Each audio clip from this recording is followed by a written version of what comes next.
वळतोय पुढच्या बातमीकडे। धाराशिव मधून महत्त्वाची अपडेट समोर येते। धाराशिव जिल्ह्यात मागील 10 ते 15 दिवसांपासून अवकाळी पावसाने थैमान घातलंय। अवकाळी पावसामुळे फळबागांसह शेती पिकाचं मोठ्या प्रमाणात नुकसान झालंय। कांदा पिकाला मोठा फटका बसलाय आणि पावसामुळे कांद्याची पात आता पूर्णपणे वाळून गेली आहे।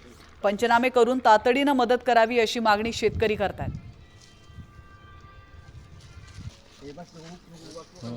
आता ओपन द्यायचं असतं मग कांदा भरून गाडी तर आपण पाहतोय इंदापूर येथील कांदा शेतातून आढावा घेतलाय आमचे प्रतिनिधी बालाजी सुरवसे यांनी। थेट जाऊया।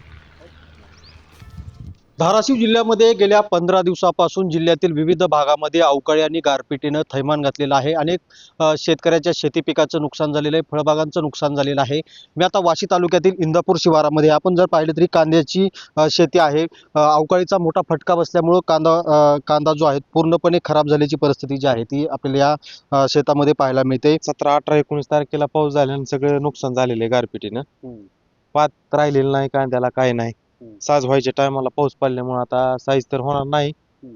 हाय निघणारा कांदा बी प्रमाण नासण्याचं जास्त निघणार। किती खर्च केला तसा? एकरी 50-60 हजार रुपये खर्च आहे।